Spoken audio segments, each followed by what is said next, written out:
the first to know Nsem-Pii TV.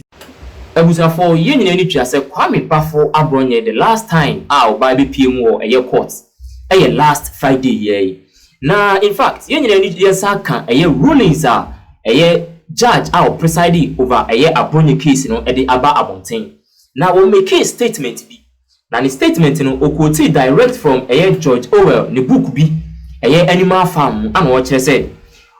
In practice, all men are equal, but some are equal than others. Na ene lawyers say mind Ghana mu ha ene mranim for mind Ghana mu ha HSA. Judge why mistake in his ruling against Abronye because o make it categorically say Abronye sa kwadu edi abo anase charges edi abo Abronye nyina no. Ade bia emu ha na eni sem fatasi you treating Abronye in the way na feel say oye criminal wo mind Ghana mu ha. Judge no ene make his statement no. But Osai can be say because of say Abronye akasatia Inspector General of Police Christian Yohunu Tete enunti ena say ye treating Abronye as a terrorist wo mind Ghana mu ha.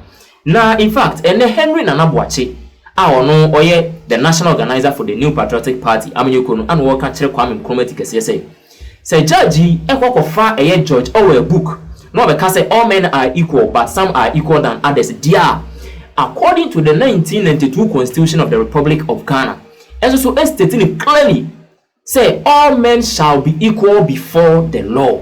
So it means won't mean konkofa obi so a book literature book bi emfa ema me share the 1992 Constitution in your rulings against obi a ono onkum nipa anas onye criminal. Now even kwa obi a criminal kwa na untimi go beyond the 1992 Constitution enko make reference to obili just a common literature book emfa eme ruling on a case. In fact asemi koda ye no yate say wasan can say Abronye nkonkoshe police custody for additional 1 week, making 2 weeks in police custody on just a misdemeanor case. In fact ene Henry Nanabuachi aka Nsem-Pii ye bre ni tie ni nsema ode to Kwame Nkrumah kese enim.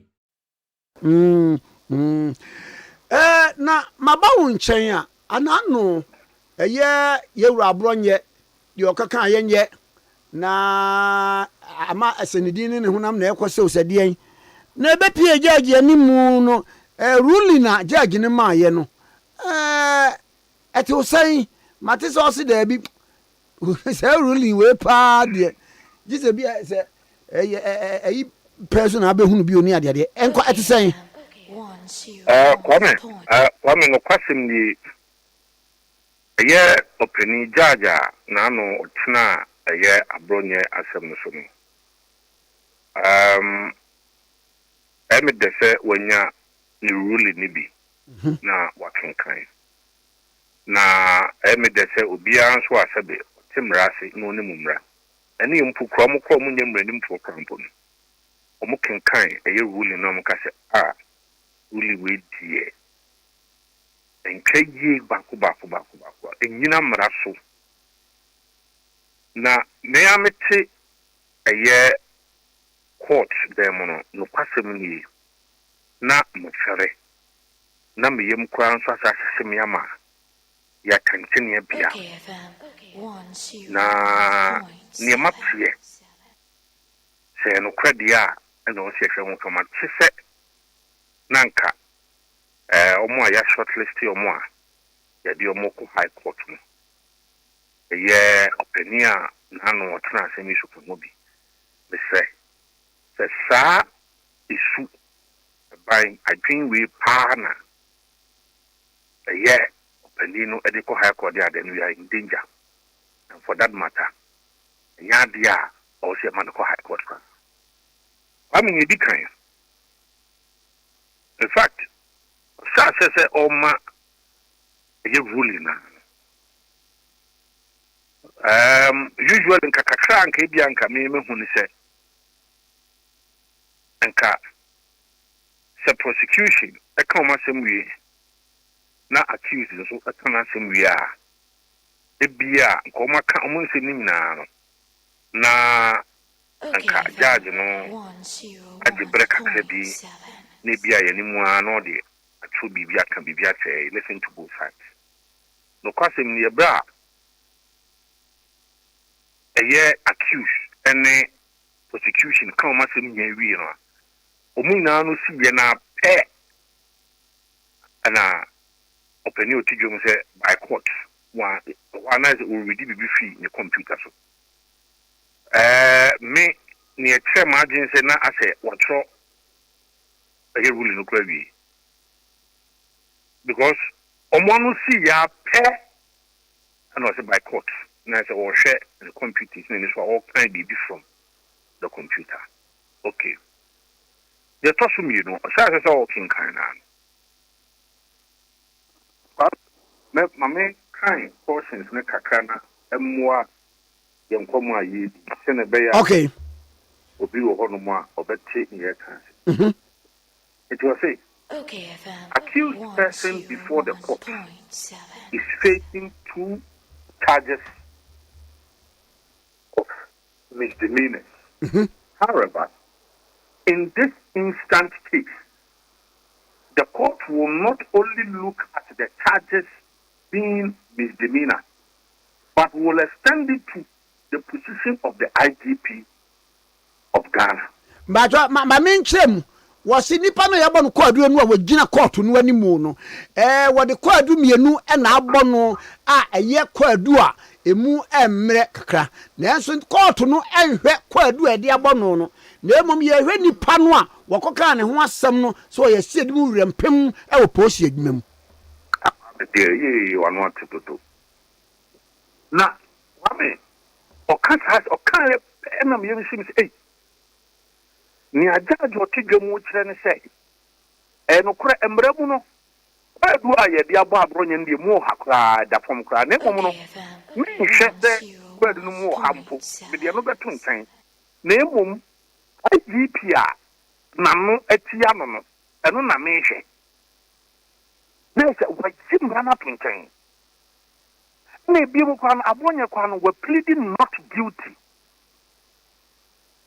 So every accused person is presumed to be innocent before the law. So the moment you say this, then number one, who the mrana pinchen, etinye abonye adia waye na emu hanu na wo hwe na emu no wo de wasa IGP IGP sahene o police na wo de wo no wo hwe eti wa ha no ye di kan no wo de mrana pinchen said there be one share no kwa na emu no IGP kan ho ntino wo de IGP should be kan ho. Now this is dangerous. Very, very, very dangerous. And Rana, me who say the guy said, "Bra, I was supposed to work on somebody." Na Manasi, I can't want them say IGP near one way. Now IGP no, will behave like an incompetent pig or impotent pig. Those were the words we use here.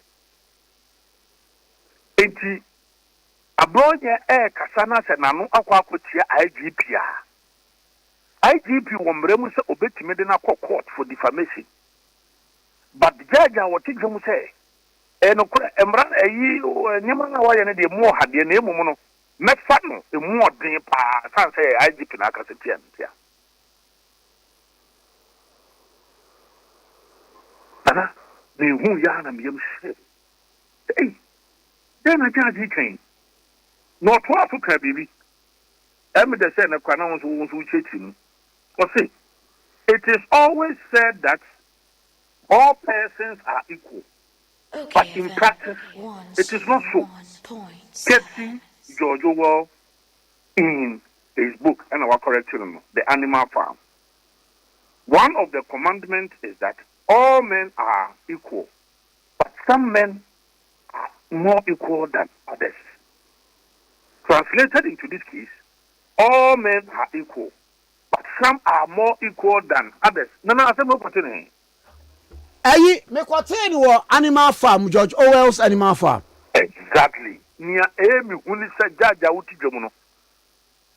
Wadi bakwa wudi ye juma par the 1992 Constitution of Ghana.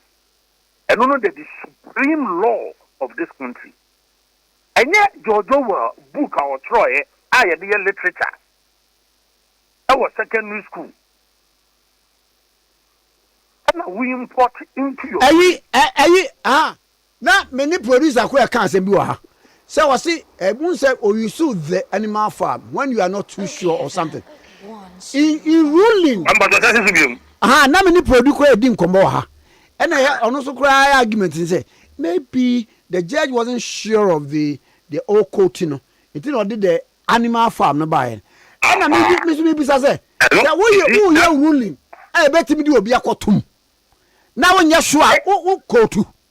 Exactly. Now if you call me, you map on you true will say all men are equal before the law. Every Ghanaian, you are equal before the law. Yeah, I'm not point. Yeah, just with you. I know I will shall anambwa. Yes. Shall mandatory equal before the law. Shall. Oh, be what's a man say? Umpo. What's a man say? All men are equal before the law. It's a year one say. Okay, 101.7. So we don't go literature book. Now, or the urban ruling say, and Nuntino, any penny on your pet, our mem. Any penny on your pool, our mem. No way better than ship. And I'm the city opinion who be and quasha when someone I want to judge the panel. I have 92 constitution, you know. Excess Obi beyond a pet. Now, you dear, ya the foot for that, Debbie.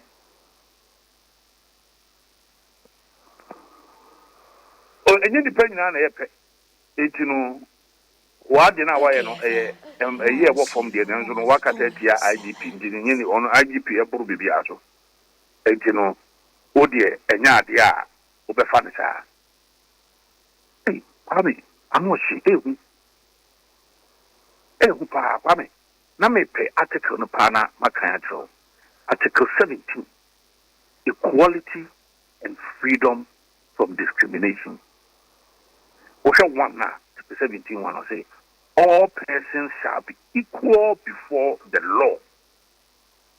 All persons shall be equal before the law. A person shall not be discriminated against on grounds of gender, race, color, ethnic origin, religion, creed, or social or economic status. Also, for purposes of this article, discriminate means to give different treatment to different persons attributable only or mainly to their respective descriptions by law, place of origin, political opinions, color, gender, occupation. It's a manner by law. Discrimination as you know, say. And ya dear Obeka say, oh, nipa assume see the 10 why you know I'm running they are 20, we be treating differently. And yet, total disregard for our 1992 constitution, which is the supreme law of the land. Ne papaya ye, it is a brutal assault on our constitution.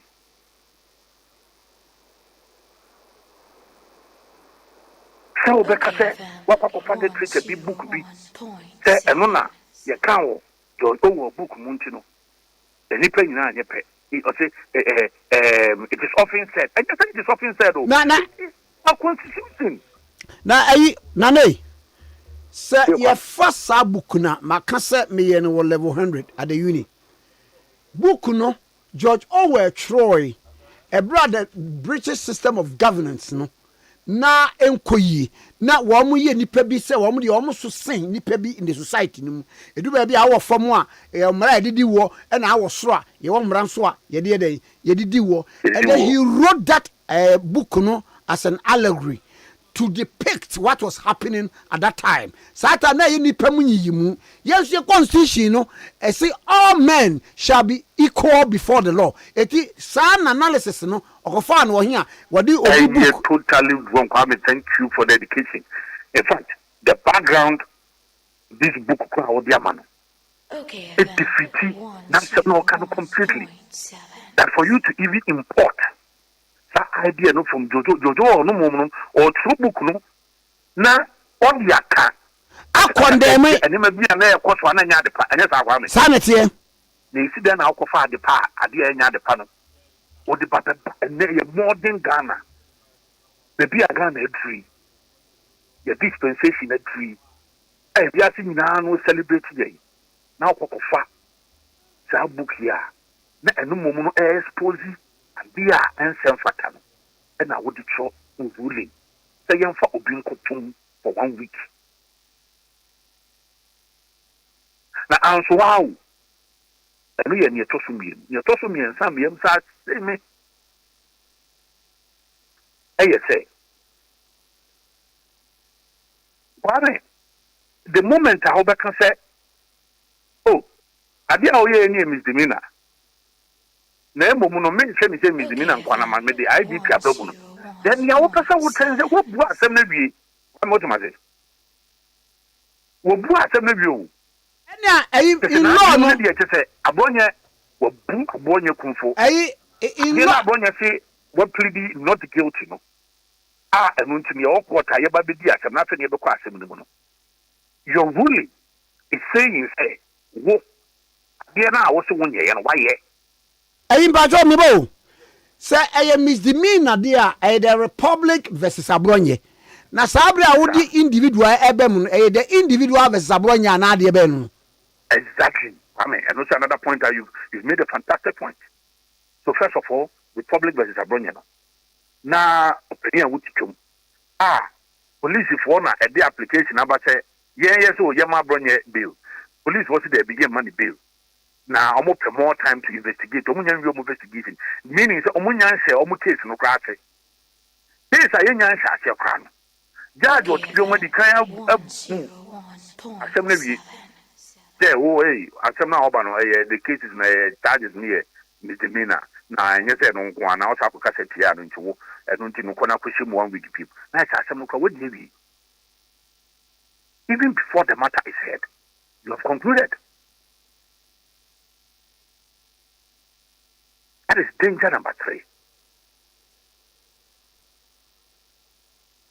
What may be Osaka paragraph Jawaye Mitana Osachimo Michel. What's it?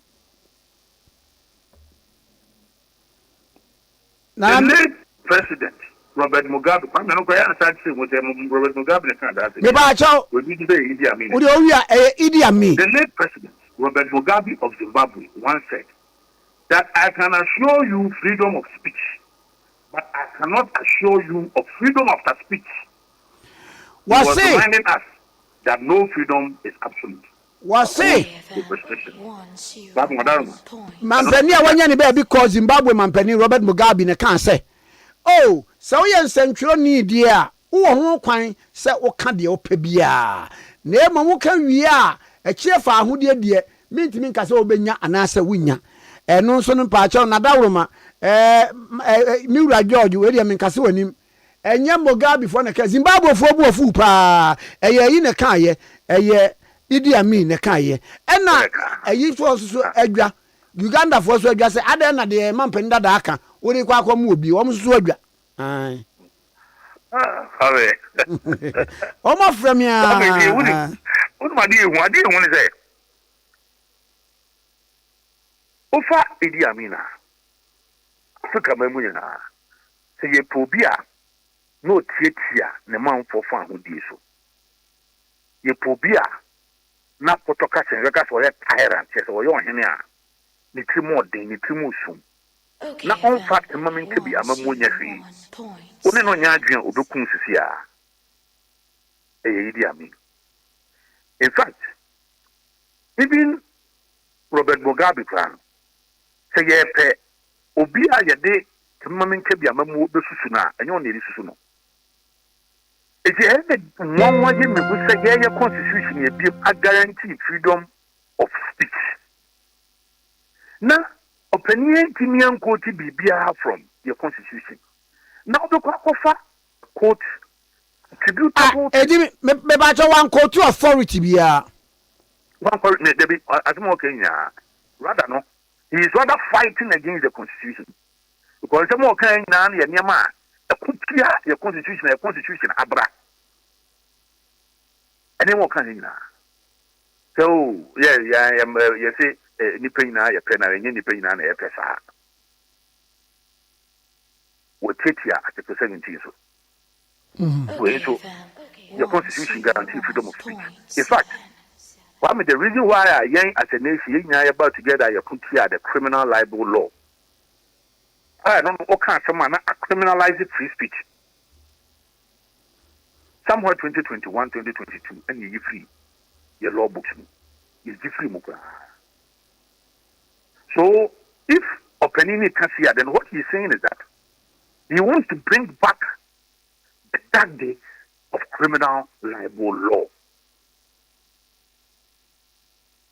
It's only rule anymore. How can you even import a quota yadiama a tyrant? Obia otet yakemamin kabiso. Obia onfa democracy nyase. Na eneye breya Ghana. We have become an icon of democracy. Obia say yes one. Is it then I would import a quote from a tyrant, from a dictator? 101.7. How? From a tyrant and a dictator, what you look for the quotation, the power rule to incarcerate somebody who is committed a misdemeanor. How?